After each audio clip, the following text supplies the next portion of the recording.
Beaujets, el campo más olvidado del Holocausto.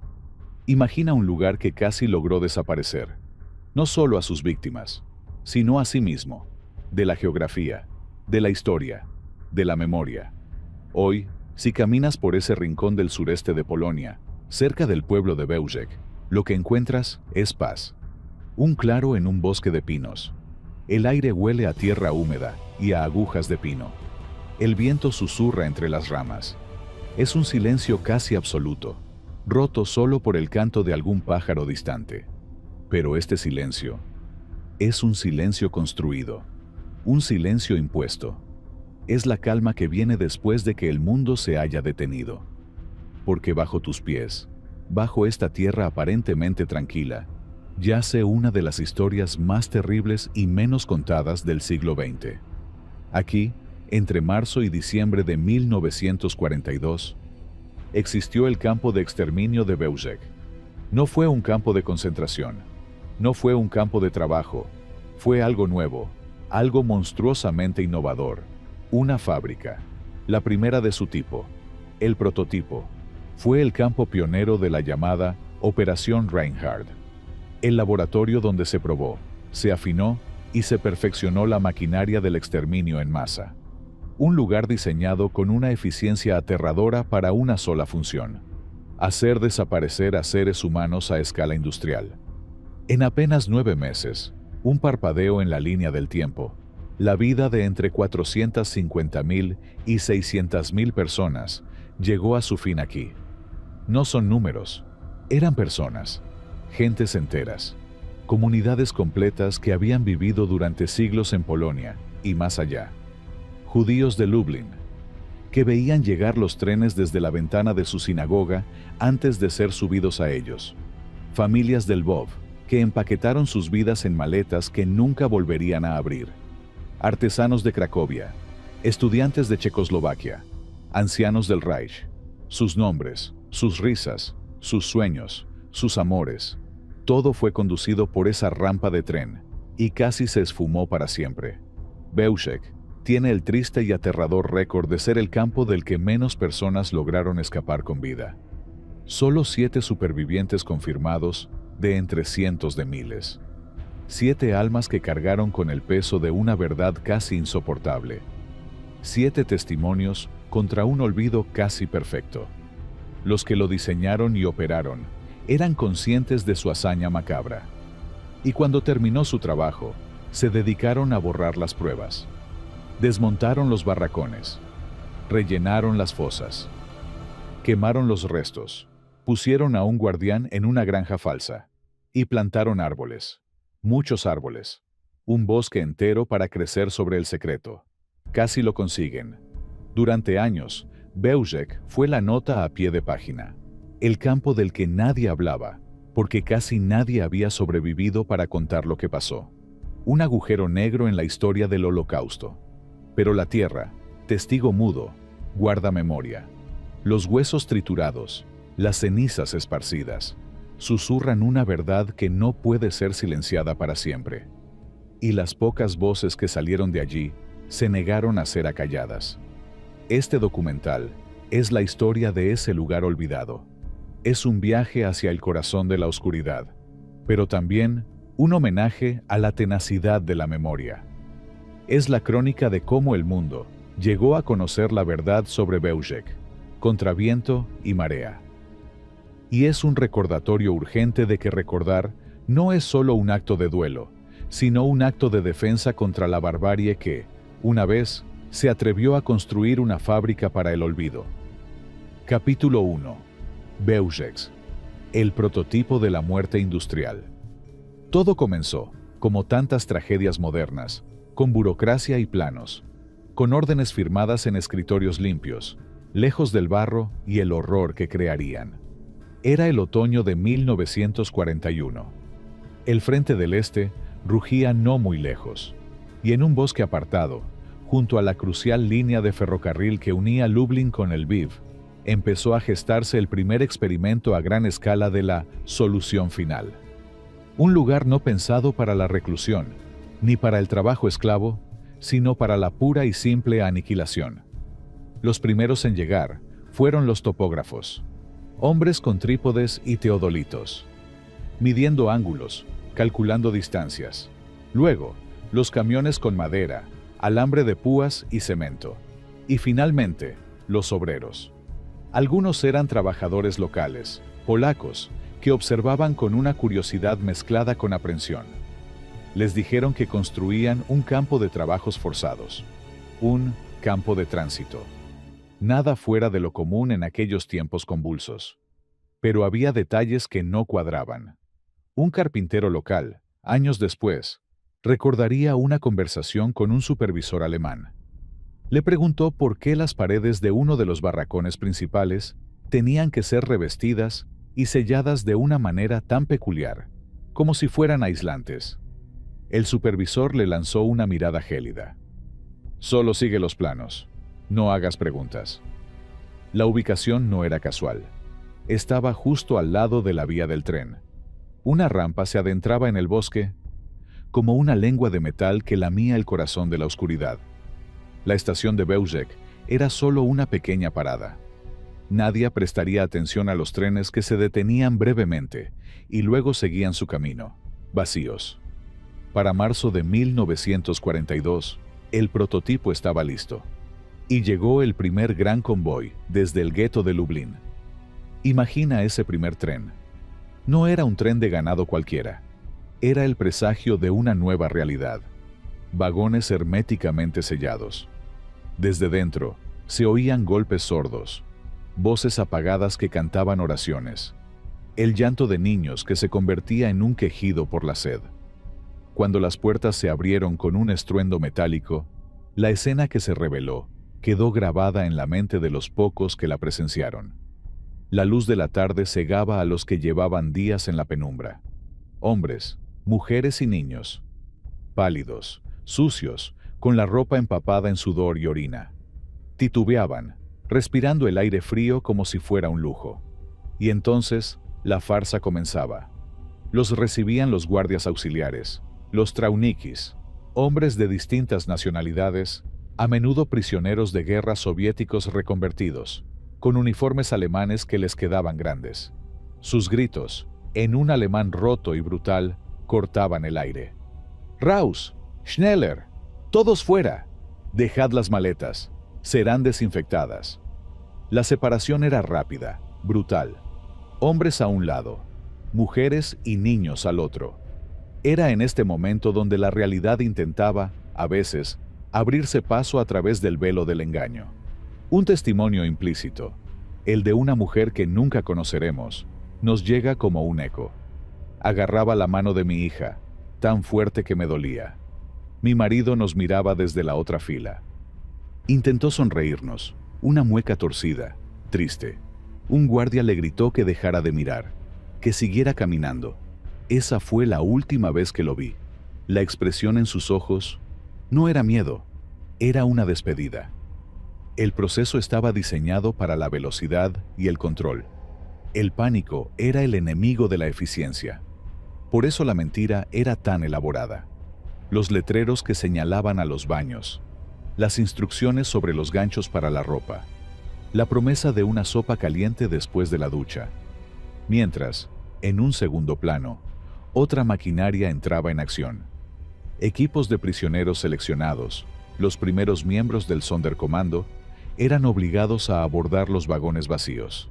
Su tarea, recoger las maletas, los atillos, los objetos personales que contenían la esencia de vidas enteras, libros con anotaciones en los márgenes, fotografías de bodas, juguetes de madera.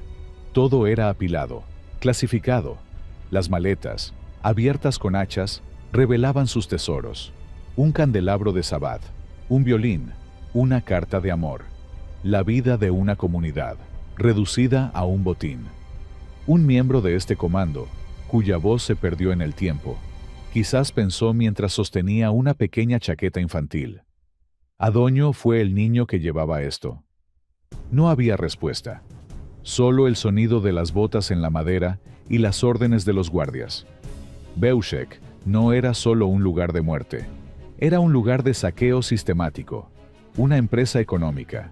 El oro, La plata, los billetes, eran embalados y enviados a Berlín. La ropa, clasificada para ser reutilizada en el Reich.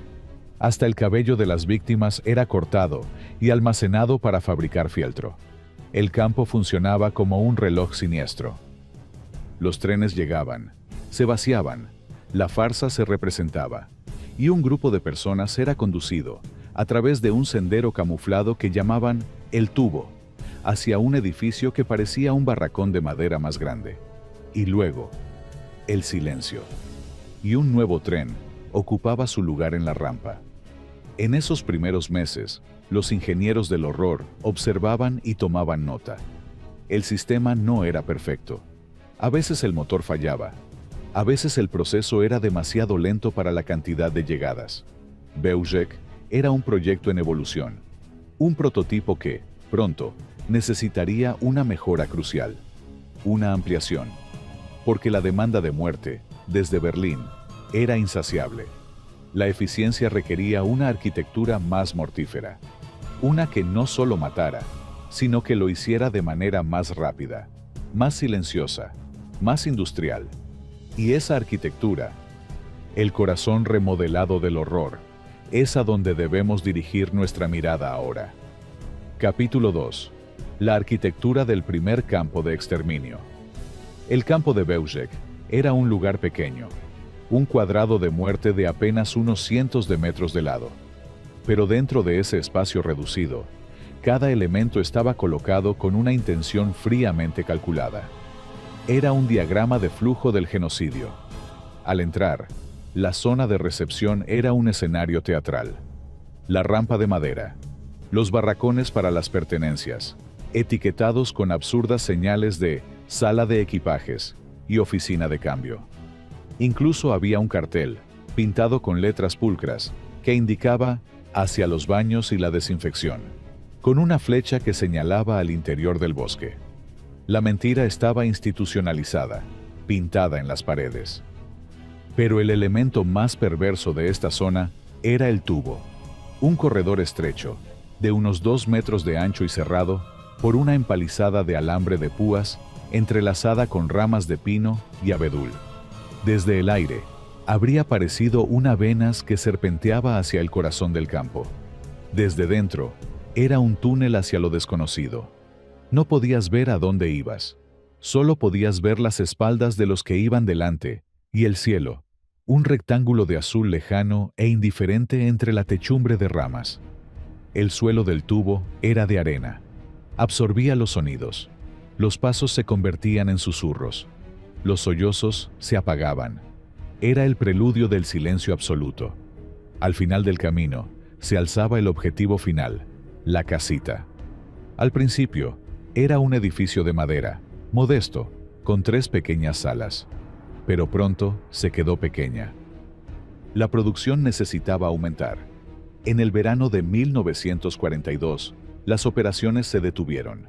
No era una tregua, era una actualización, una puesta a punto de la maquinaria. Los últimos prisioneros del Sonderkommando fueron obligados a demoler la antigua estructura y a construir una nueva, más acorde con la demanda. La nueva casita era de ladrillo y cemento, más sólida, más permanente. Un edificio cuadrado y funcional, sin ventanas. Contenía 6 cámaras de gas, dispuestas a ambos lados de un pasillo central. Cada cámara era más pequeña que la anterior, para aumentar la concentración del gas. Las puertas eran herméticas, de acero, con una mirilla con una cubierta deslizante para que los guardias pudieran observar el interior sin abrirlas. Dentro, el engaño se mantenía hasta el último momento. Las regaderas falsas en el techo, los bancos de madera para que la gente se sentara, las paredes pintadas de claro. Todo gritaba baño público, todo menos el olor. Un olor persistente a desinfectante barato que no lograba ocultar el tenue aroma dulzón y metálico que impregnaba las paredes. El olor de la muerte anterior. El proceso dentro era un ritual de deshumanización. Se les ordenaba desnudarse. La vergüenza, el frío, la confusión creaban un caos controlado. Las familias se aferraban unas a otras. Los niños lloraban. Los ancianos tropezaban. Un testimonio recreado, el de un hombre que logró sobrevivir como parte del Sonderkommando, nos describe la escena desde el otro lado. A veces, desde el exterior, oíamos los golpes, golpes contra la puerta. No eran golpes fuertes, eran débiles, desesperados, como el aleteo de un pájaro atrapado. Y luego se acababan. Lo peor era el silencio que seguía, un silencio que pesaba más que el mundo. El sonido que ahogaba todo era el motor. Un motor diésel de tanque soviético, instalado en un cobertizo al lado del edificio. Su ronroneo profundo y constante era la banda sonora de Bełżec. No era un estruendo, sino una vibración sorda que se sentía en los huesos. Cuando se encendía, significaba que las tuberías que llevaban el monóxido de carbono a las cámaras estaban en funcionamiento. La muerte llegaba lentamente. En la oscuridad total, el gas indoloro e inodoro hacía su trabajo. La gente se desplomaba, se asfixiaba, se apilaba en las esquinas en un intento instintivo de encontrar aire donde no lo había. Después de media hora, el motor se apagaba. Un técnico, probablemente Lorenz Hackenholt, el hombre a cargo de la máquina, abría una mirilla. Esperaba. Luego, daba la orden. Era entonces cuando el Sonderkommando entraba en acción. Equipados con máscaras de gas y mangueras a presión, se enfrentaban a la visión dantesca. Su trabajo era indescriptible. Separar los cuerpos entrelazados, a menudo tenían que usar ganchos. Revisar las cavidades bucales en busca de dientes de oro, que arrancaban con alicates. Arrastrar los restos hacia las fosas comunes, enormes zanjas abiertas por excavadoras, donde otros prisioneros los apilaban en capas, a veces espolvoreadas con cal viva. La tierra nunca descansaba. Las fosas se llenaban y se abrían otras nuevas. El campo era un paisaje en constante cambio, un infierno geológico donde la tierra misma devoraba la evidencia del crimen. Esta era la arquitectura de Bełżec, no la arquitectura de la permanencia, sino la del borrado. Un diseño donde cada elemento, desde la rampa hasta la fosa, conspiraba para hacer desaparecer a un pueblo de la faz de la tierra. Y en el centro de este mecanismo infernal, un puñado de hombres, los condenados del Sonderkommando, intentaban sobrevivir un día más, cargando sobre sus espaldas el peso de un secreto que el mundo aún no estaba listo para creer. Capítulo 3. El proceso de exterminio en Bełżec. El silbato del tren cortaba el aire como un grito de agonía. Ese sonido se convirtió en el latido del campo, un ritmo macabro que marcaba el inicio del proceso. Primero 1 al día, luego 2, luego 3. La máquina necesitaba ser alimentada sin pausa.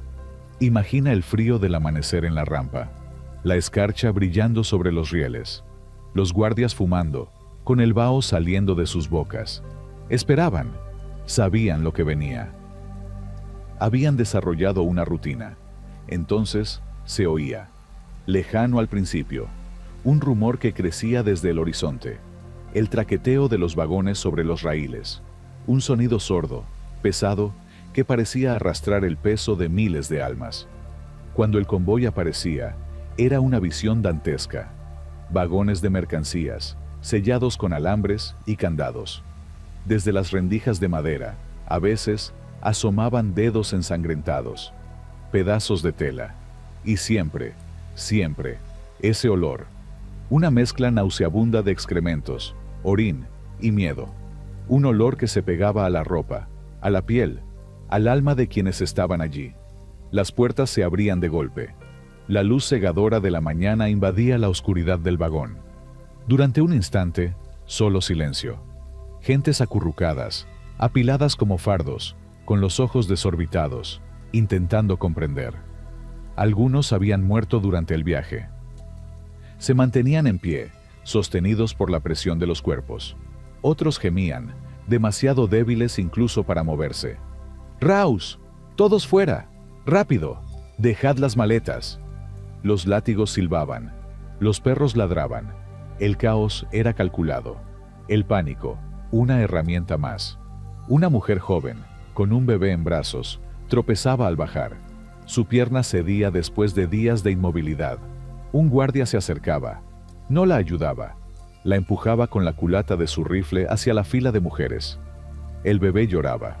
Un llanto débil, quejumbroso. Ese sonido se perdería entre los demás en menos de una hora. La separación era brutalmente rápida. Hombres a la izquierda, mujeres y niños a la derecha. Aquí no había selección para trabajar. Casi nadie era elegido para vivir. La farsa era total. Un anciano, con un traje que en otro tiempo fue elegante, ahora arrugado y sucio, intentaba mantener la dignidad. Se ajustaba la corbata.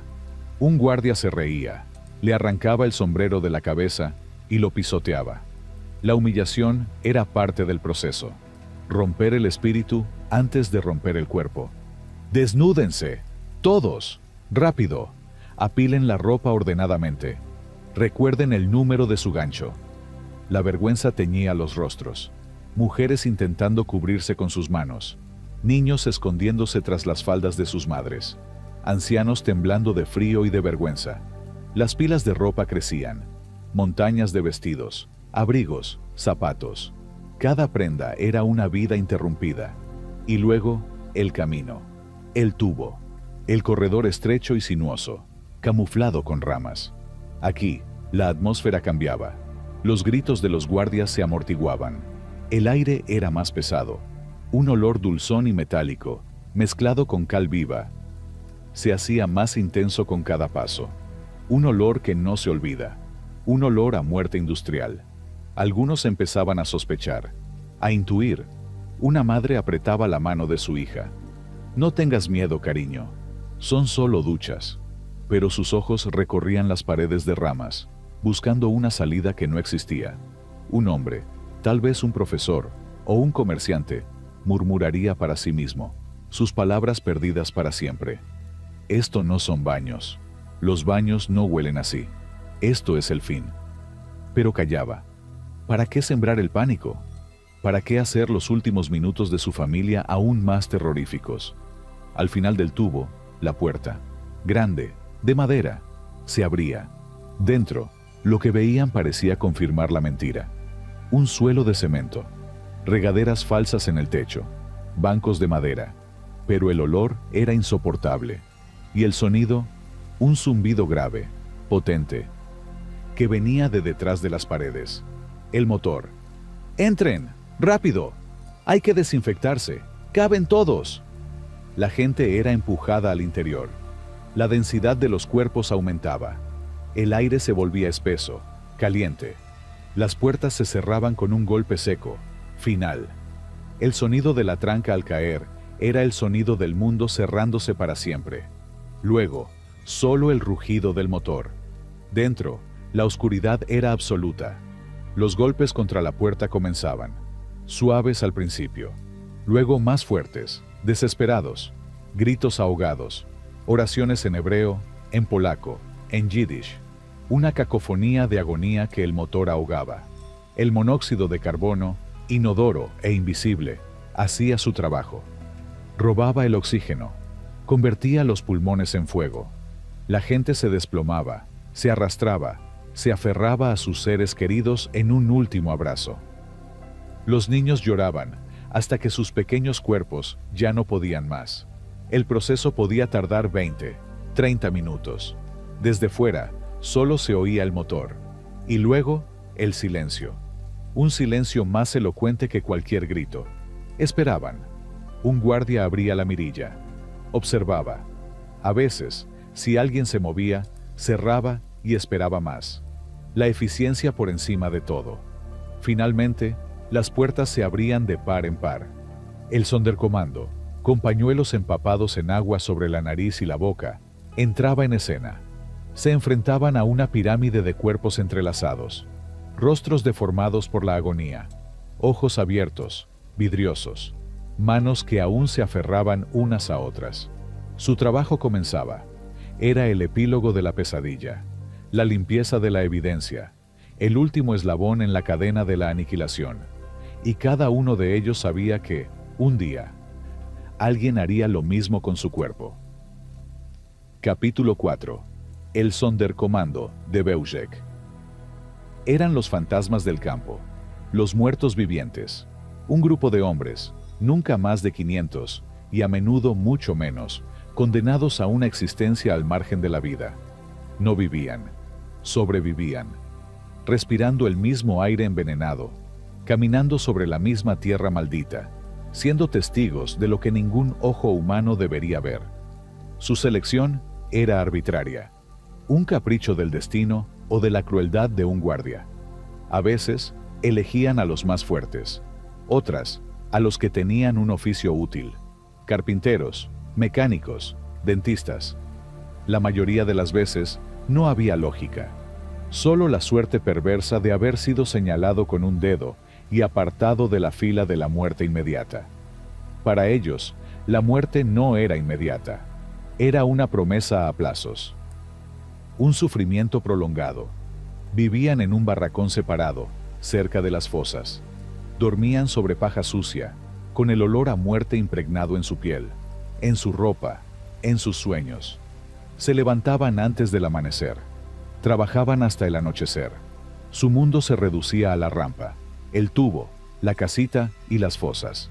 Sus tareas eran un catálogo del horror.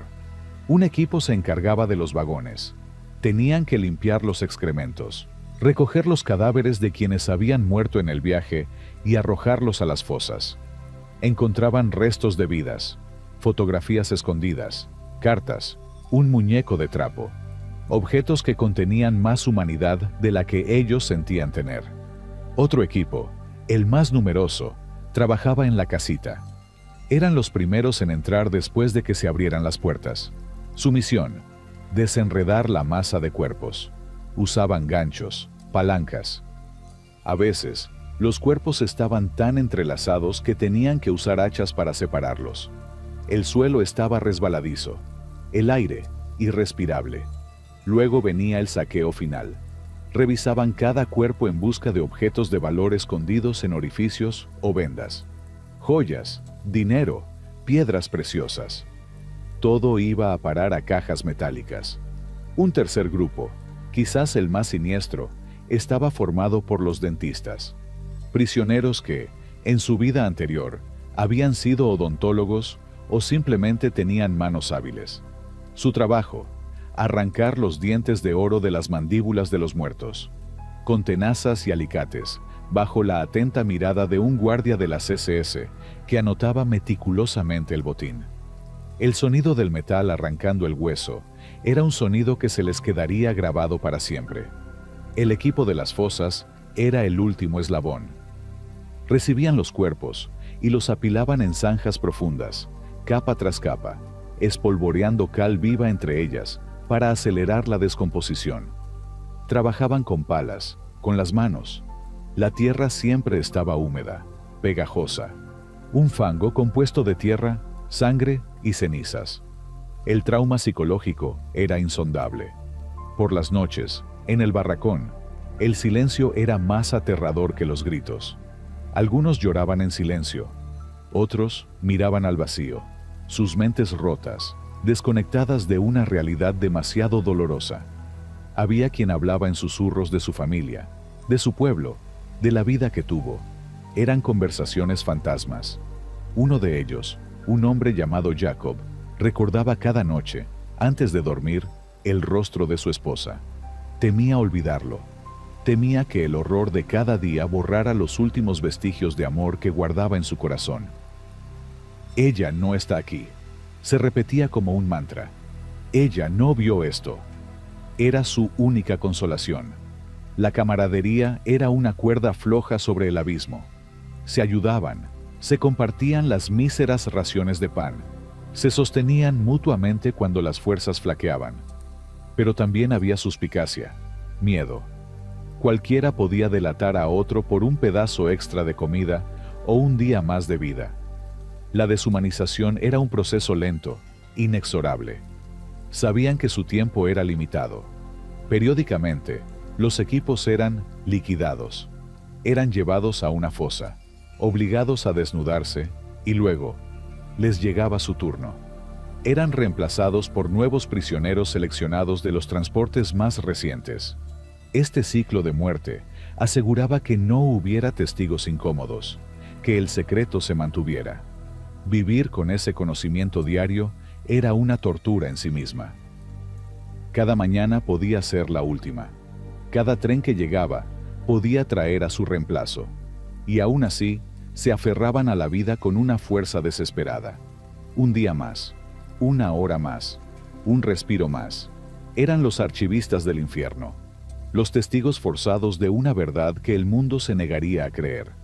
Y en sus ojos, si alguien hubiera podido mirar en su interior, no habría visto odio, ni ira, solo un dolor tan profundo y vasto como las fosas que ellos mismos cavaban. Capítulo 5. Los perpetradores de Belzec.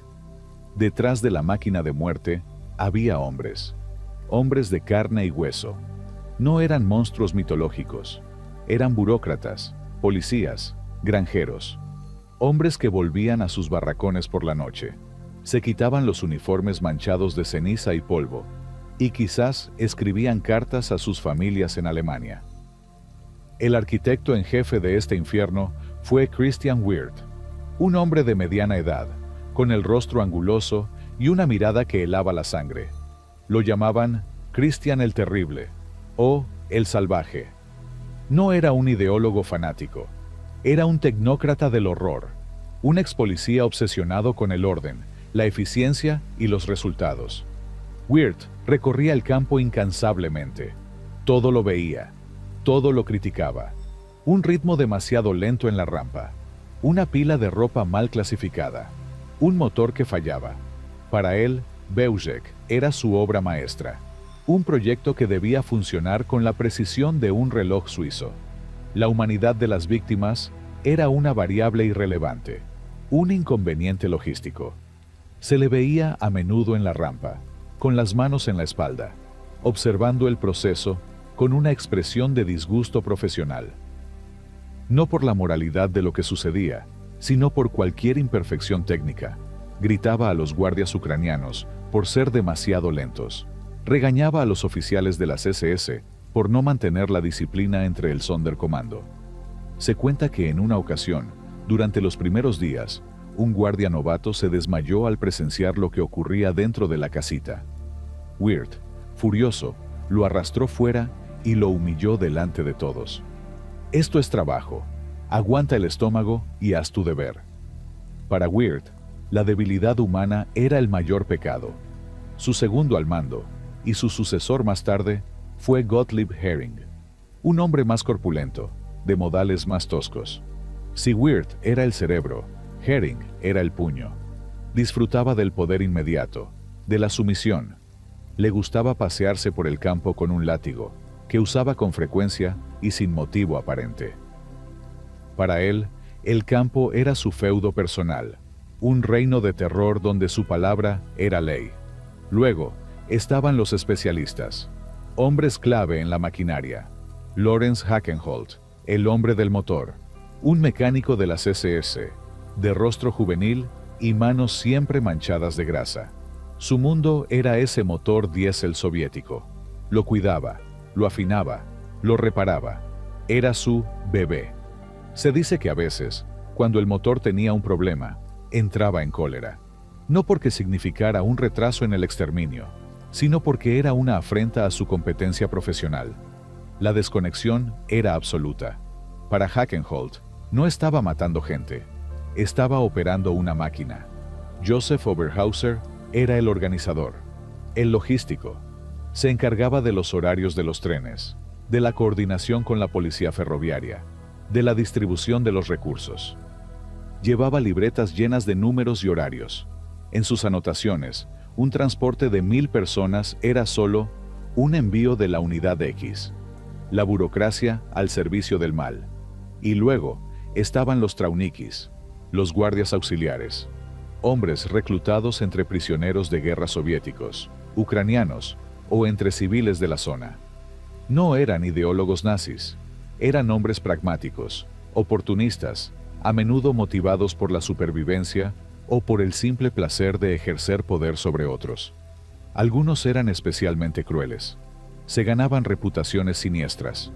Uno, al que los prisioneros llamaban Iván el Terrible, distinto del de Treblinka, disfrutaba arrancando bebés de los brazos de sus madres y lanzándolos al aire para practicar su puntería con su pistola. Otro, obligaba a los prisioneros a cantar canciones alegres mientras los llevaban hacia el tubo, riéndose de su desesperación. Pero no todos eran así. Algunos cumplían con su deber con una frialdad estoica. Otros, en raras ocasiones, mostraban destellos de compasión. Un pedazo de pan arrojado en secreto a un prisionero. Un golpe que era menos fuerte de lo que podía ser. Pequeños actos que, en ese contexto, parecían enormes, pero que no alteraban en nada la maquinaria de muerte. La vida de estos perpetradores dentro del campo tenía una normalidad perversa. Por las tardes, después del trabajo, se reunían en sus barracones. Bebían alcohol robado de las pertenencias de las víctimas. Escuchaban música en gramófonos también robados. Jugaban a las cartas. Escribían cartas a casa. En sus cartas hablaban del clima, de la comida, de lo extraños que eran los polacos. Nunca mencionaban el humo dulzón. Nunca describían las montañas de zapatos de niños. Nunca hablaban del sonido del motor. Habían construido un muro psicológico entre su vida normal y su trabajo. Un muro que les permitía creer que eran hombres decentes, que hacían un trabajo sucio pero necesario. Se justificaban con la obediencia debida, con la guerra, con las órdenes superiores. Eran hombres normales. Y eso es lo más aterrador. Porque demuestra que el mal no siempre llega con cuernos y tridente. A veces llega con un uniforme, una libreta de pedidos y un profundo desprecio por lo que considera inferior. Llega con la convicción de que la eficiencia y la obediencia están por encima de la compasión y la humanidad. Belzec funcionó porque hombres comunes fueron capaces de cometer actos extraordinariamente malvados y luego volver a sus barracones y preocuparse por la cena. Capítulo 6. La economía del saqueo en Belzec. Belzec no era solo una fábrica de muerte, era una empresa de lucro, una corporación del horror donde cada vida liquidada representaba un balance contable, un activo que podía ser desmantelado y convertido en beneficio para el Reich. El saqueo era sistemático, meticuloso, burocrático. Comenzaba en el mismo instante en que los vagones se vaciaban. Las maletas, los atillos, los fardos atados con cuerdas. Todo era arrastrado a una zona específica del campo conocida como la rampa de clasificación. Aquí, la ilusión de la desinfección se desvanecía por completo. No se guardaban las apariencias. Esto era puramente transaccional. Imagina ese lugar, un espacio abierto, lleno de montañas de objetos personales, maletas de cuero con etiquetas de hoteles de Viena, cestas de mimbre con restos de comida del viaje, cajas de madera con herramientas de oficios que ya no existirían. El aire olía a cuero, a tela húmeda y a un polvo espeso que se levantaba con cada movimiento. Centenares de prisioneros del Sonderkommando, dirigidos por un puñado de oficiales de la CSS, con libretas de inventario, trabajaban en cadena. Era una línea de montaje invertida, donde no se construía nada, sino que se despojaba todo. La primera inspección, el valor inmediato. El primer equipo se encargaba de las maletas. Las abrían con cuchillos o hachas si estaban cerradas con candado. Sus contenidos se volcaban sobre largas mesas de madera. Manos expertas, moviéndose con una velocidad febril, separaban todo lo que relucía. Oro y joyas, anillos, collares, relojes de pulsera, gemelos. Todo lo metálico y valioso era arrojado a cubos de metal que cuando se llenaban, eran llevados bajo custodia a una caja fuerte provisional. Dinero, marcos alemanes, zlotis polacos, coronas checas, dólares americanos, rublos soviéticos. Todas las divisas eran agrupadas y contadas meticulosamente. Un contable, un hombre llamado Fritz, Según recordaría un prisionero, era famoso por su precisión. Podía contar un fajo de billetes en segundos, anotando la cifra en su libro con una pluma estilográfica. Su mundo eran los números, no las vidas que representaban. Objetos de valor, plumas fuente de oro, cajitas de rapé de plata, gemas sueltas, instrumentos científicos. Cualquier cosa con un valor de reventa potencial era separada.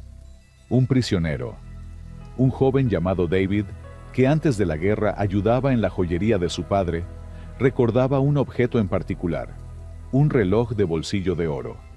Al abrirlo, en la tapa interior, había una fotografía miniature de una mujer sonriente y dos niños. Su mano tembló. Por un instante, vio a su propia familia. Un guardia que pasaba por detrás le dio un golpe en la nuca. ¡Más rápido, judío! ¡No es un museo! El reloj fue arrancado de su mano y cayó en el cubo con un clic metálico. La mirada de la familia desapareció bajo una pila de anillos y monedas. La segunda fase, los bienes reutilizables. Lo que quedaba en la mesa pasaba a un segundo equipo. Ropa. Cada prenda era examinada. Los abrigos de lana de buena calidad eran separados de los de fibra barata. Los vestidos, los trajes, la ropa interior, todo era doblado, a veces planchado por prisioneras obligadas a ello, y empaquetado en fardos enormes. Estos fardos serían enviados a Alemania para ser redistribuidos entre la población aria. Imagina a una mujer en Hamburgo, luciendo el abrigo de una mujer de Lublin que ya no existía. Un niño de Múnich, jugando con el jersey de un niño de Varsovia que fue conducido al tubo. La economía del saqueo se infiltraba así en los hogares alemanes de la manera más íntima. Calzado, otra montaña. Zapatos de cuero, botas de trabajo, zapatillas de niños diminutas. Se emparejaban y se ataban con cordeles. Los alemanes tenían una necesidad desesperada de cuero. Unos zapatos podían significar otro par de botas para un soldado en el frente del este. Artículos del hogar, sábanas de lino, manteles, cortinas, toallas, cuchillos y tenedores. Todo era considerado útil. Hasta los cepillos de dientes usados eran recogidos, desinfectados y reenviados. El capítulo más siniestro, la materia prima humana. Luego venía el saqueo que traspasaba toda línea de la decencia humana. Ocurría después de que las cámaras de gas hicieran su trabajo. El cabello. En una barraca especial, equipada con mesas de barbero y máquinas de esquilar, otro grupo del Sonderkommando se dedicaba a rapar a los cadáveres. El cabello, preferentemente femenino y largo, era cortado de las cabezas inertes. El sonido de las máquinas era constante, un zumbido agudo sobre el silencio de la muerte. El cabello se empaquetaba en sacos de yute enormes. Un saco podía pesar 20 kilos. Se enviaba a fábricas en Alemania, donde se convertía en fieltro para forrar las botas de los soldados o en tela para uniformes. La humanidad de las víctimas era literalmente tejida en la maquinaria de guerra de sus verdugos. El oro dental. Este era el trabajo más técnico y repulsivo. Los dentistas del Sonderkommando, bajo la supervisión directa de un oficial de las SS, often el propio Lorenz Hackenholt o Heinrich Clay, recorrían las pilas de cuerpos con sus herramientas. Portaban linternas para inspeccionar las bocas abiertas en un último grito silencioso. Con tenazas y alicates, arrancaban coronas, puentes y dientes de oro. A veces, para extraer un puente completo, había que romper la mandíbula. El sonido de la fractura ósea se mezclaba con el metálico de las herramientas. El oro caía en un balde metálico con una solución ácida que limpiaba los restos de sangre y tejido. Al final del día, el oro se fundía en lingotes pequeños e irregulares en un horno portátil. Cada lingote, marcado con un sello, representaba el último vestigio físico de cientos de sonrisas extinguidas. La contabilidad final. Todo estaba registrado. Los oficiales de las SS llevaban un inventario triple: uno para el dinero, otro para las joyas y el oro, y un tercero para los bienes muebles. Los informes se enviaban regularmente a la oficina central de la Operación Reinhardt, en Lublin, dirigida por Odilo Globoknik. El valor económico saqueado en Bełżec es incalculable. Solo en divisas y metales preciosos se estima que equivaldría a cientos de millones de euros actuales. Pero el verdadero costo, el humano, era infinito. Cada objeto robado era un fragmento de una biografía truncada. Una vida reducida a un ítem en una lista de un burócrata asesino. Esta meticulosa economía del saqueo revela la doble naturaleza del mal en Bełżec. No solo era una matanza impulsada por la ideología, sino también un robo a escala continental, impulsado por la codicia y una burocracia despiadada que convertía el sufrimiento en estadísticas y el recuerdo de un pueblo en mercancía. Capítulo 7. Intentos de resistencia. La imposibilidad del levantamiento. En otros campos, hubo revueltas. Entre Blinka y Sobibor, el horror finalmente encontró un límite en la desesperación colectiva, estallando en levantamientos épicos que, aunque costosos, permitieron escapar a un puñado de almas y dejar un testimonio de desafío. En Bełżec no hubo un levantamiento, no por falta de coraje, no por falta de voluntad, sino porque el sistema mismo de Bełżec estaba diseñado para hacer de la resistencia una imposibilidad física y psicológica. Era la prisión perfecta, donde las celdas eran la propia mortalidad y los carceleros, la desesperanza. La trampa de la velocidad. El proceso en Bełżec era demasiado rápido. Desde la llegada del tren hasta el final, rara vez pasaban más de 2 o 3 horas. La mayoría de las víctimas no comprendían la verdadera naturaleza del lugar hasta que era demasiado tarde. El engaño del baño y la desinfección era demasiado efectivo. Para cuando el olor a gas o el sonido del motor revelaban la horrible verdad, ya estaban atrapados en la cámara, en la oscuridad. No había tiempo para organizar, para conspirar, para planear. La muerte en Bełżec era un rayo que no daba tiempo a escuchar el trueno. El aislamiento de los condenados. Los únicos que tenían una noción clara del funcionamiento del campo y el tiempo para pensar en la resistencia eran los miembros del Sonderkommando. Pero su situación era única y profundamente vulnerable. Eran pocos, nunca más de unos cientos, frente a docenas de guardias bien armados. Estaban física y mentalmente agotados.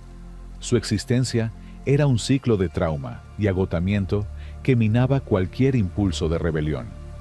Sabían que serían ejecutados y reemplazados periódicamente. Esto creaba una atmósfera de fatalismo y desesperanza que sofocaba cualquier chispa de organización a largo plazo. Estaban bajo una vigilancia constante y brutal.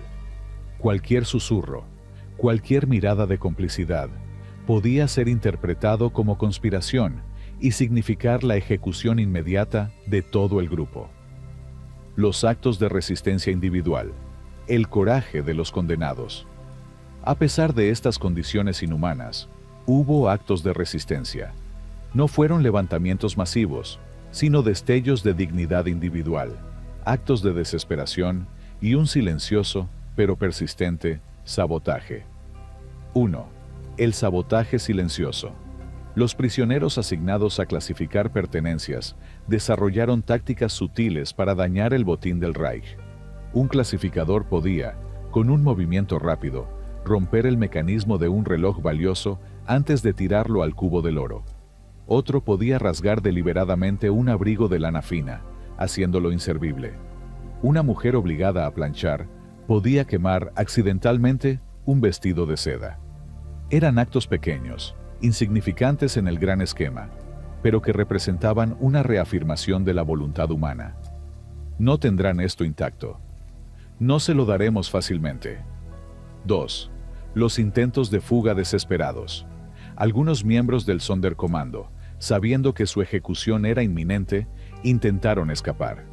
Estos intentos eran actos de pura desesperación, casi siempre suicidas. El hombre de las fosas. Se cuenta de un prisionero, cuyo nombre se perdió, que trabajaba en el equipo de sepultura. Una noche, aprovechando la niebla densa que a veces cubría el campo, intentó escalar la empalizada cerca de las fosas. Fue descubierto por un guardia ucraniano. En lugar de rendirse, corrió hacia la alambrada electrificada. Prefirió una muerte instantánea por electrocución a otra media hora en el infierno. El escondite en la ropa.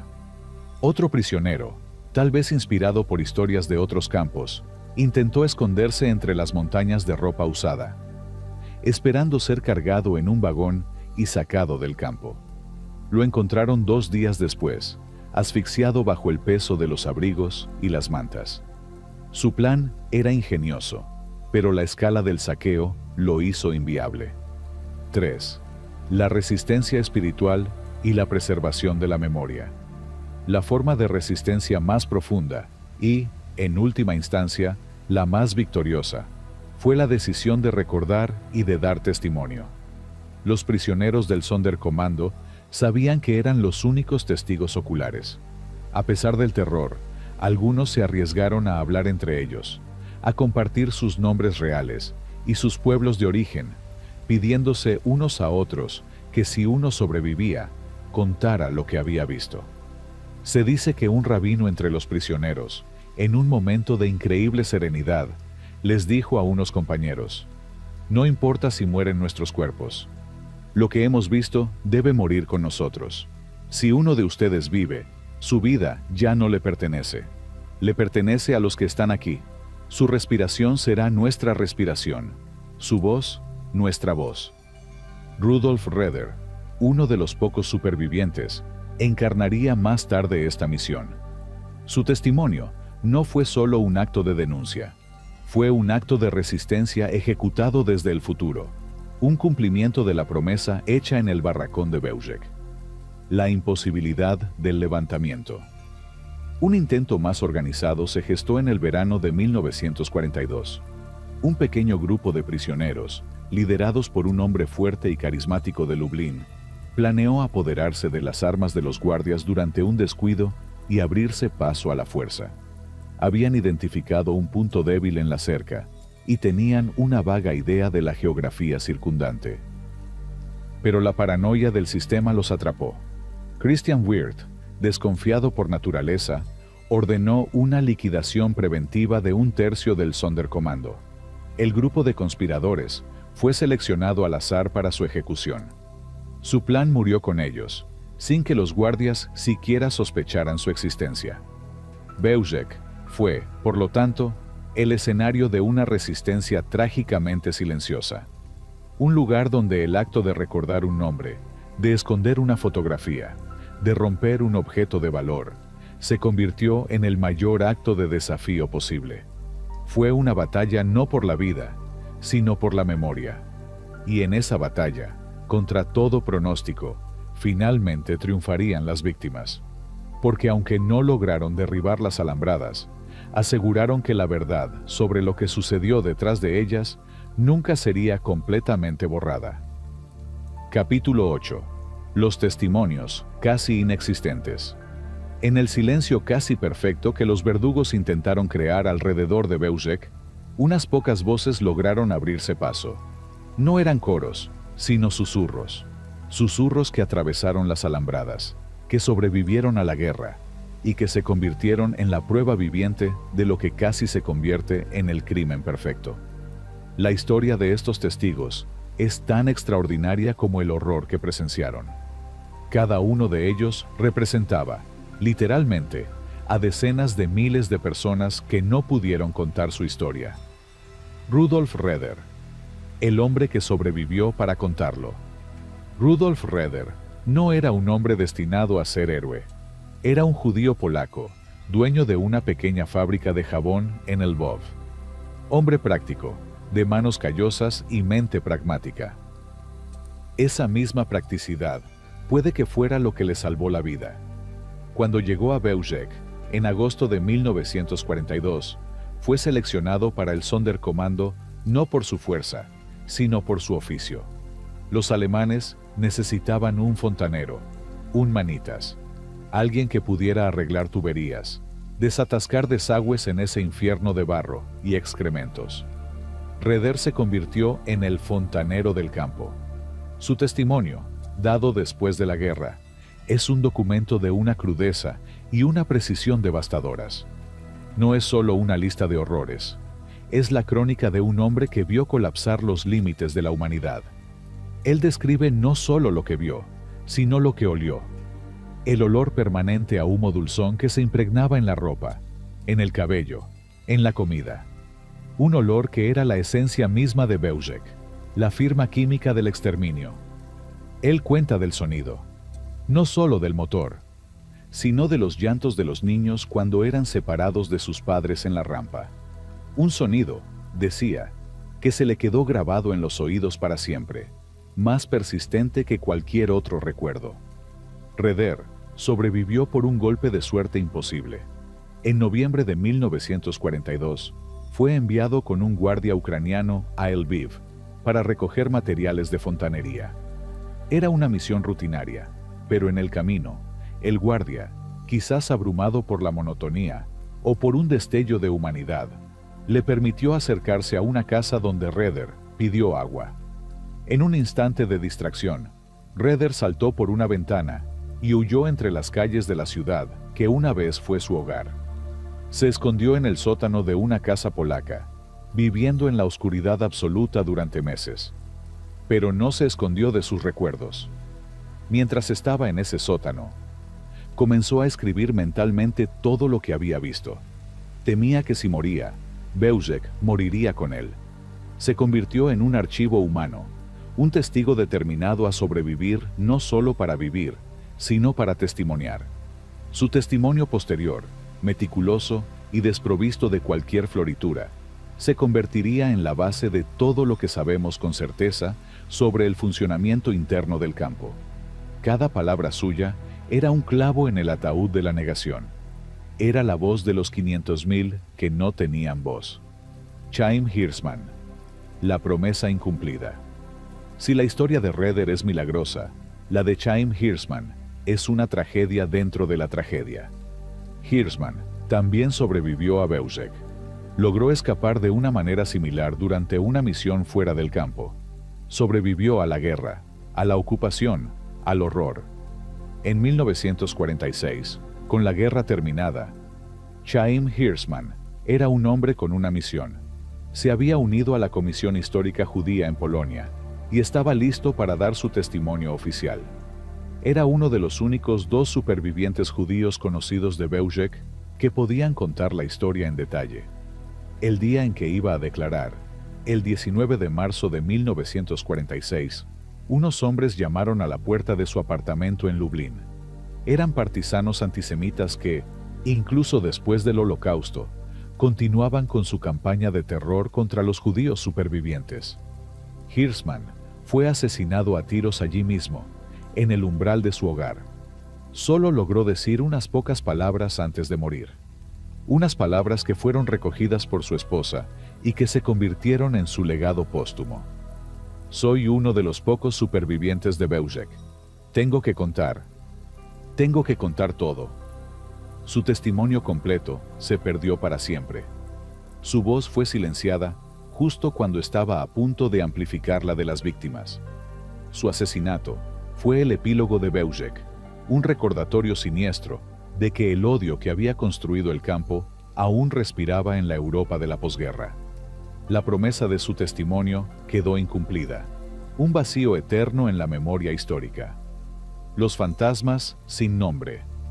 Además de Redder y Hirschman, se estima que hubo otros 5 supervivientes. Sus nombres son borrosos, sus historias se han perdido en la niebla de la guerra y el trauma. Quizás eran los hombres que lograron escapar durante los últimos días del campo, cuando el caos de la desmantelación creó oportunidades. Quizás fueron asesinados poco después de su fuga, o quizás vivieron el resto de sus días en un silencio tan profundo que nunca revelaron su pasado. Imagina a uno de estos hombres, un hombre sin nombre, logra escapar del campo, se esconde en los bosques, sobrevive al frío y al hambre. La guerra termina. Camina entre la gente, en una ciudad que intenta reconstruirse. Ve a la gente reír, discutir, vivir. Pero él lleva un secreto dentro que es más grande que él mismo. Un secreto tan monstruoso que sabe que si lo cuenta, nadie le creerá. O peor, le creerán, y el horror que contiene sería insoportable para el mundo. Así que calla. Se convierte en un fantasma entre los vivos, cargando con el peso de Beuzek en su pecho, solo, hasta el final de sus días. Jan Karski, el mensajero que nadie escuchó.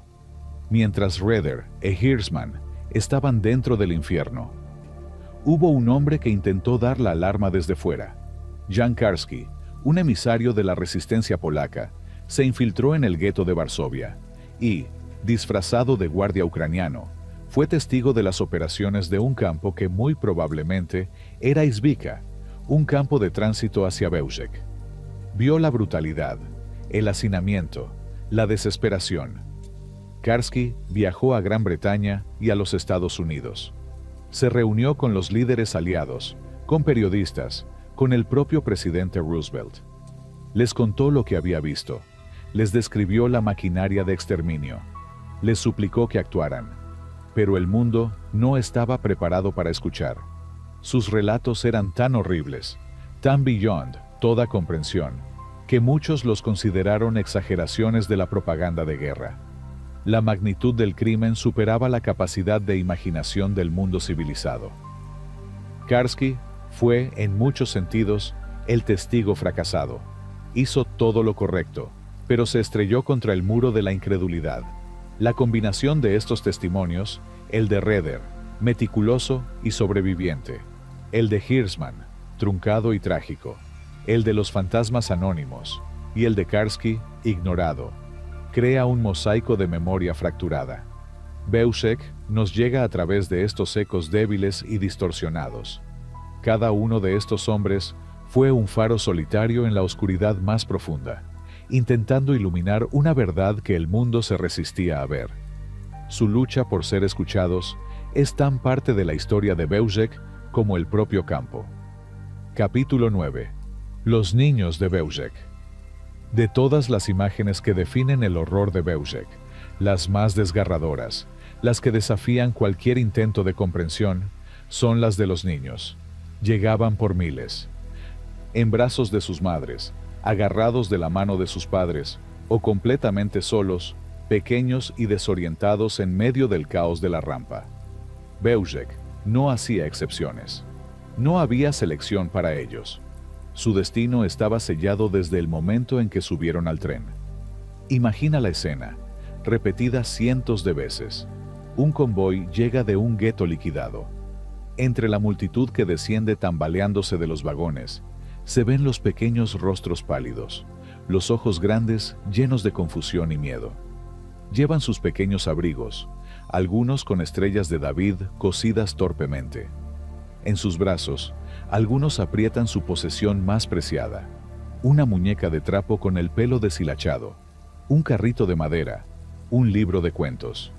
La farsa para los inocentes.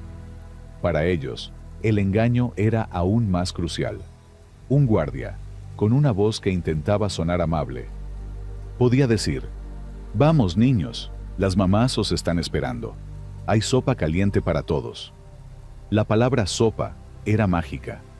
Después de días de hambre y sed en el vagón, era una promesa de cielo. Una niña pequeña, de no más de 4 años, se aferraba a la falda de su madre. «Mamá, ¿de verdad hay sopa?», preguntaba con una vocecilla débil.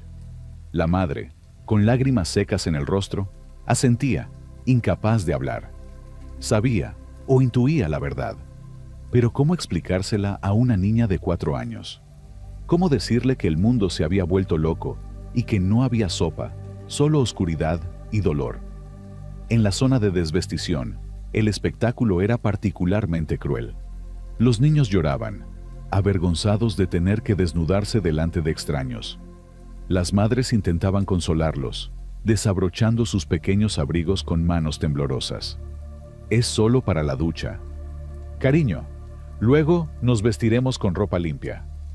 Algunos niños, Los más pequeños reían o jugueteaban, ajenos por completo a la tragedia. Corrían entre las piernas de los adultos, persiguiéndose unos a otros en un último y macabro juego. Su inocencia era un puñal en el corazón de los que sabían.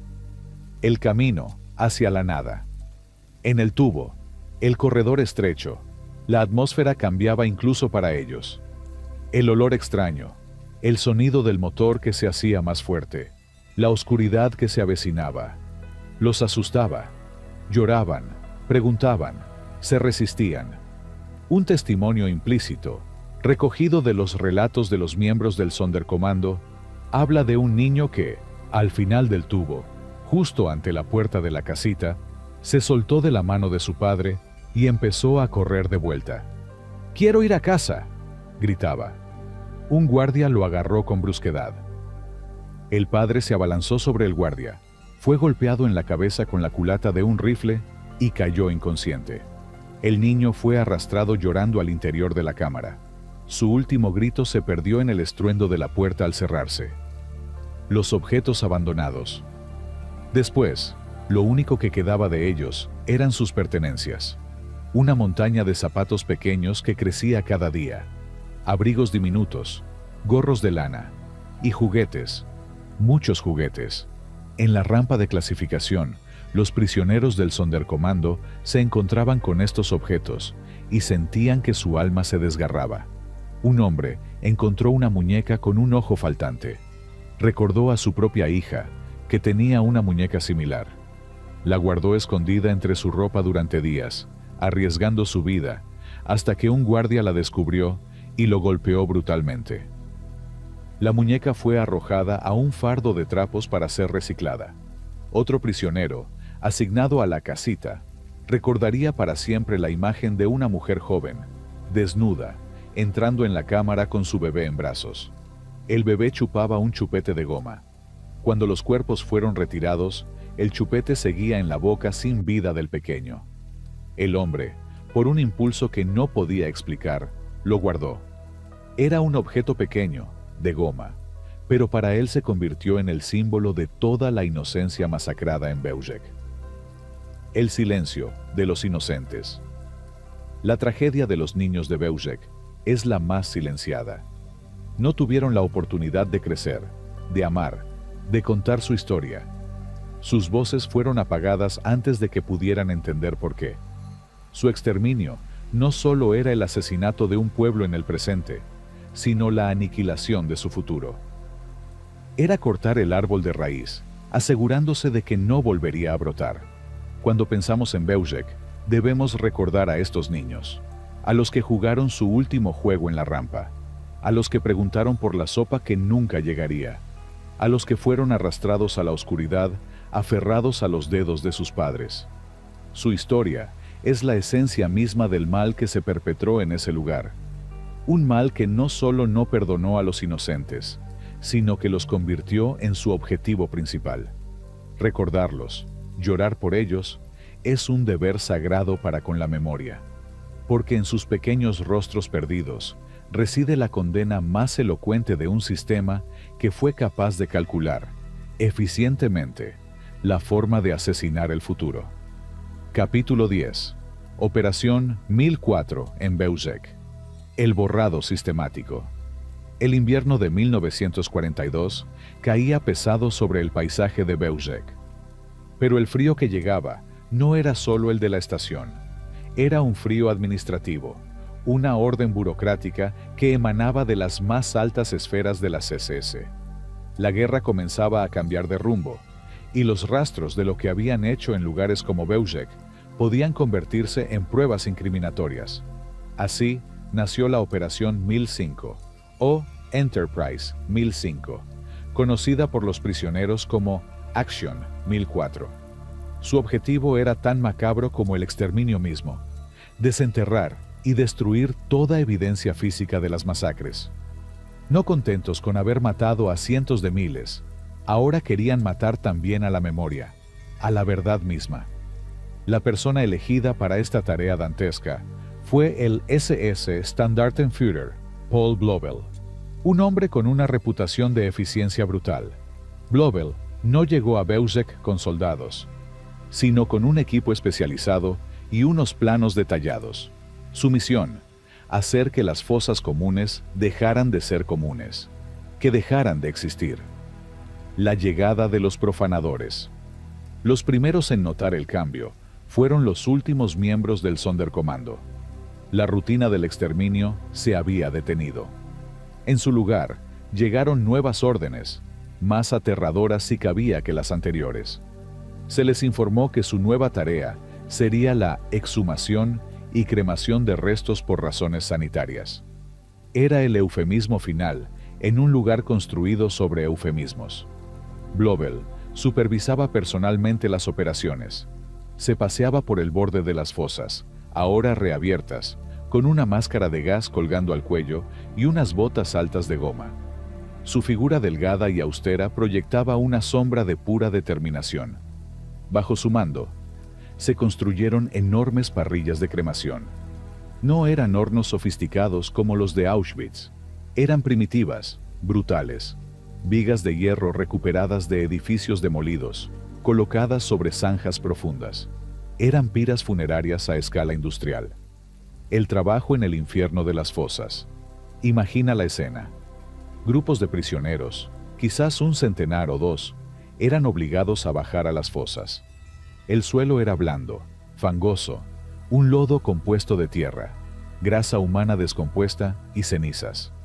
El olor era indescriptible, un hedor a carne putrefacta y químico que se impregnaba en la garganta y los pulmones. Los hombres trabajaban con las manos, con ganchos, con palas. Su tarea era desenterrar lo que yacía allí desde hacía meses. Los cuerpos, muchos de ellos solo esqueletos parciales, se desintegraban al contacto. Los prisioneros debían cargarlos en carretillas o sobre lonas y transportarlos hasta las piras. A veces, los cadáveres estaban tan entrelazados en abrazos eternos que era imposible separarlos. Los hombres tiraban de ellos en grupos, sudando y vomitando bajo las miradas de los guardias, que les gritaban que se apresuraran. Un prisionero, cuyo nombre se perdió, recordaría después cómo, al tirar de un cuerpo, la mano de un niño pequeño se desprendió del brazo de su madre. Se quedó mirando esa pequeña mano huesuda en la suya, sintiendo que el mundo entero se había vuelto loco. No había lágrimas que bastaran para ese momento, solo un vacío infinito. Las piras de la desmemoria. Una vez en las piras, los cuerpos se apilaban meticulosamente, alternando capas de cadáveres con troncos y combustible.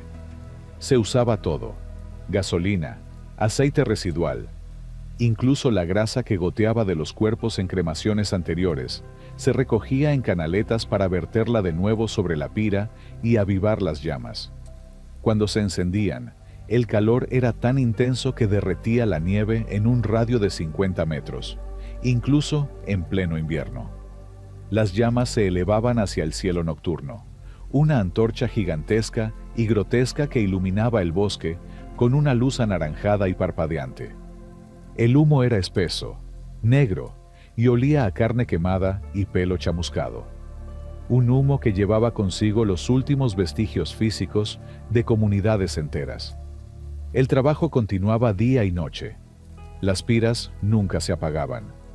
Los prisioneros trabajaban en turnos agotadores, sus rostros y cuerpos ennegrecidos por el hollín, sus ojos enrojecidos por el humo y el insomnio. La locura se cernía sobre ellos. Algunos comenzaban a reír sin control en medio del horror. Otros hablaban con los cadáveres como si estuvieran vivos. La trituración de los huesos y la dispersión de las cenizas. Pero el trabajo de Blobel no terminaba con la cremación. La obsesión por el borrado era total. Una vez que las piras se consumían, quedaban montañas de huesos calcinados y cenizas.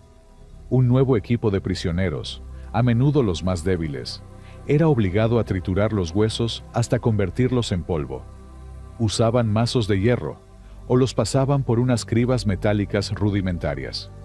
El sonido de los martillos golpeando los cráneos y las pelvis era un clic-clac seco y repetitivo que se sumaba a la sinfonía del horror. Las cenizas y el polvo de huesos resultantes eran esparcidos por los campos de los alrededores, enterrados en zanjas poco profundas o, en un acto de profanación final, mezclados con estiércol y utilizados como abono para la tierra. Los perpetradores querían que los restos de sus víctimas se convirtieran en parte del paisaje, en polvo que se confundiera con la tierra polaca. Que los agricultores, en el futuro, araran la tierra sin saber que estaban removiendo los últimos vestigios de un genocidio. La Operación 1005 fue el crimen perfecto después del crimen perfecto. Fue la confesión silenciosa de su propia culpabilidad. Si lo que habían hecho hubiera estado bien, ¿por qué trabajar tan arduamente para ocultarlo? Paul Blobel y sus hombres no solo estaban destruyendo pruebas, estaban intentando asesinar la historia misma. Pero incluso en su obsesión por el borrado, dejaron un testimonio involuntario. La tierra de Bełżec, hasta el día de hoy, guarda en su seno una densidad de cenizas humanas que grita, en silencio, la verdad que ellos intentaron silenciar. Capítulo 11. El cierre y destrucción de Bełżec. El campo fantasma. Para diciembre de 1942, la máquina de Bełżec había cumplido su función. La vasta mayoría de los judíos del gobierno general de Polonia habían sido asesinados. El campo, el prototipo, el primero de los 3 de la Operación Reinhardt, fue el primero en cerrar. Pero su cierre no fue un acto de arrepentimiento. Fue la fase final de su diseño, la autodestrucción. La orden llegó desde Lublin. Bełżec debía desaparecer. No podía quedar ni un barracón en pie, ni una alambrada, ni una prueba de lo que había ocurrido entre esos árboles. El campo que había sido un secreto a voces debía convertirse en un fantasma. La liquidación final del Sonderkommando. Los últimos prisioneros, quizás un grupo de entre 100 y 150 hombres que habían sobrevivido milagrosamente a los meses de la Operación 1005, sabían lo que se avecinaba. Habían sido testigos de cómo el campo se desmontaba alrededor de ellos. Habían visto cómo sus compañeros anteriores habían sido ejecutados tras completar sus tareas. La paranoia y el terror eran palpables. Un día, a principios de diciembre, fueron reunidos. Les dijeron que serían trasladados a otro campo, a un campo de trabajo en Alemania. Era la mentira final, la más cruel de todas. Algunos, en un destello de esperanza desesperada, quisieron creerlo. Otros intercambiaron miradas de resignación. Sabían la verdad. Fueron llevados a una de las últimas fosas que quedaban abiertas, quizás la misma que ellos habían ayudado a vaciar. Se les ordenó desnudarse. La rutina les era terriblemente familiar, solo que esta vez, ellos eran los que formaban la fila. No hubo gritos, ni súplicas. Solo un silencio pesado, roto por el llanto silencioso de unos pocos. Los disparos de los guardias de las SS y los traunikis resonaron en el bosque desnudo. Fue la última ejecución masiva en Bełżec. Los últimos testigos incómodos fueron silenciados. El círculo se cerró. La metamorfosis del mal. Una vez que el campo estuvo vacío de prisioneros, comenzó la meticulosa tarea de desmantelamiento. Los barracones de madera fueron desmontados tablón a tablón y llevados en camiones. Las alambradas fueron enrolladas. La casita de ladrillo, el corazón del horror, fue volada con explosivos hasta quedar reducida a escombros, que luego fueron removidos y esparcidos. Incluso la rampa de tren fue desmontada. Los rieles que se adentraban en el bosque fueron arrancados. Querían que ni siquiera el paisaje ferroviario recordara lo que había sucedido. Luego, llegó la etapa más cínica de todas, la creación de la fachada. Sobre la tierra arada y nivelada donde antes estuvo el campo, se construyó una pequeña granja. Era falsa, una pantalla. Había un pequeño cottage de madera, un cobertizo, incluso se colocó una valla. Un guardia ucraniano de los traunikis, llamado Mikhail, fue dejado allí como granjero. Su misión era disuadir a los curiosos y mantener la apariencia de normalidad. Y luego, Plantaron árboles. Jóvenes pinos, de rápido crecimiento. Miles de ellos. Fueron plantados en hileras ordenadas sobre el terreno que ocultaba las cenizas de cientos de miles de personas. El bosque fue el último cómplice. La naturaleza utilizada como una capa de pintura verde sobre un cuadro de horror. Para la primavera de 1943, Bełżec había dejado de existir físicamente. Si un aldeano hubiera pasado por allí, solo habría visto una granja solitaria y un bosque joven. Los verdugos casi lo habían logrado. Habían creado el crimen perfecto, un lugar de muerte que ahora parecía un lugar de vida. Un agujero negro en la historia que, desde el exterior, parecía solo un pedazo de tierra boscosa y tranquila.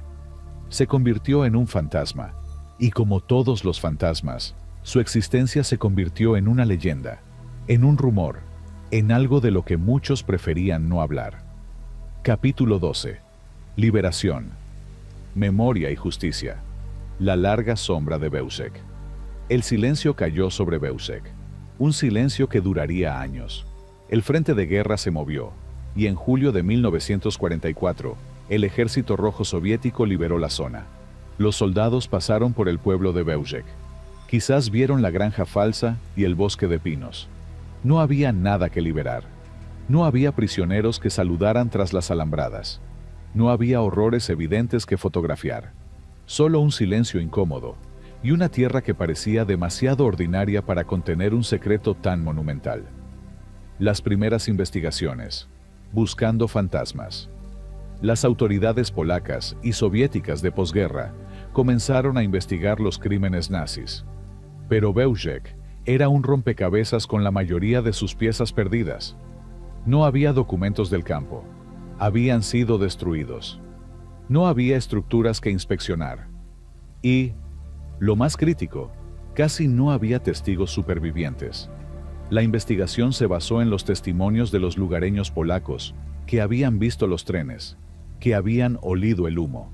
Y, crucialmente, en el testimonio de Rudolf Roeder. Él era la clave.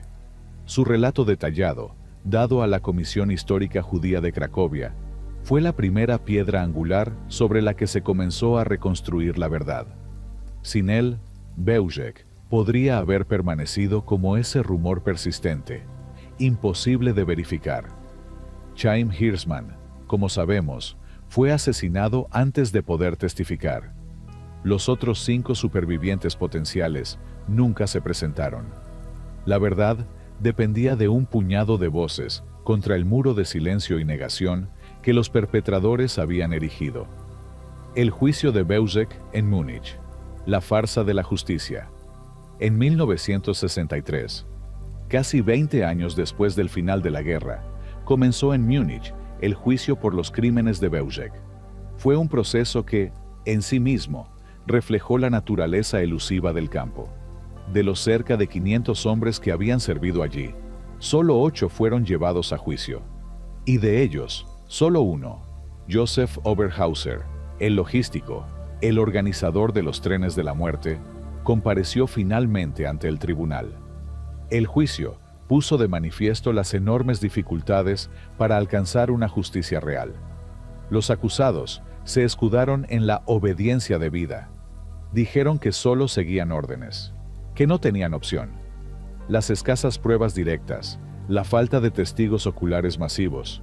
Roeder testificó, pero su voz era una entre muchas, y la complejidad de probar la responsabilidad individual en una maquinaria de muerte colectiva jugaron en su favor.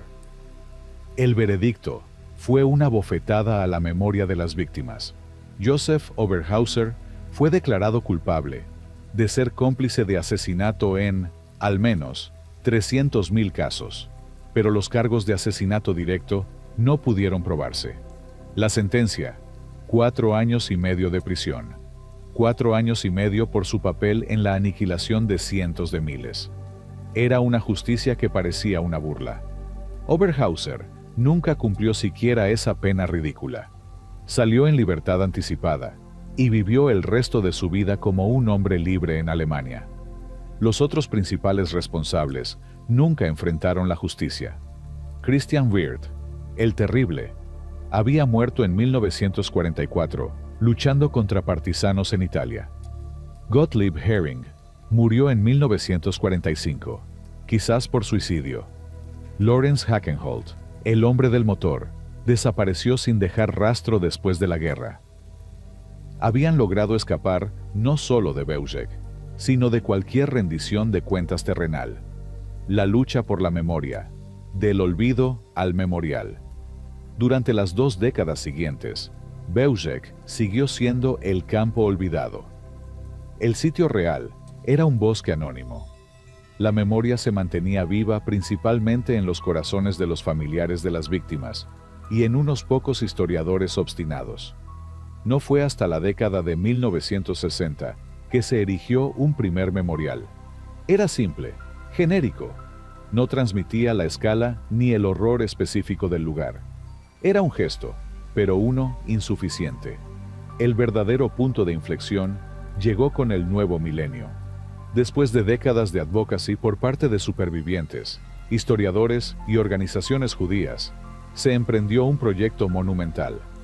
Entre 1995 y 2004, el sitio fue sometido a una exhaustiva investigación arqueológica que por primera vez confirmó físicamente la ubicación de las fosas comunes y los cimientos del campo. El resultado fue la inauguración, en 2004, del nuevo Memorial y Museo de Beuzek. Es un lugar sobrecogedoramente austero y poderoso. No pretende reconstruir, sino evocar. Un enorme campo de piedra caliza triturada, simbólica de las cenizas, es atravesado por una grieta profunda que representa el tubo, el camino hacia la muerte. Al final, un monumento conmemorativo con los nombres de las comunidades destruidas se alza sobre una cámara que contiene restos de tierra y cenizas de las fosas. Es un lugar de silencio y reflexión. Un lugar que, por fin, le dice al mundo: esto sucedió aquí. No lo olvides. El bosque de pinos, cómplice involuntario, fue talado en parte para crear este espacio de memoria. La tierra, por fin, puede hablar. Beuzek nos deja una lección sombría. Nos muestra la facilidad con la que el mal puede borrar sus propios rastros. Nos habla de la fragilidad de la memoria y de la lucha titánica que a menudo es necesaria para defender la verdad más básica. Pero también es un testimonio de la tenacidad de esa misma memoria. De que, al final, ni siquiera el esfuerzo más meticuloso por desaparecer a un pueblo y a su historia puede triunfar completamente. Mientras una sola persona recuerde, mientras un solo monumento se alce, el campo olvidado nunca será completamente olvidado. Su silencio, ahora, grita. Despedida y reflexión final. Treblinka no es solo un capítulo en un libro de historia. Es una herida en la conciencia de la humanidad. Un lugar que demuestra hasta qué extremos de eficiencia letal puede llegar el odio cuando se le da rienda suelta. En apenas 13 meses, este rincón escondido de Polonia se convirtió en el epicentro del exterminio puro. Sin trabajo, sin experimentos, sin pretextos, solo muerte. Rápida, industrial y masiva. Representa la esencia más oscura del Holocausto, despojada de cualquier otra función. El lema, nunca más, cobra aquí su significado más profundo.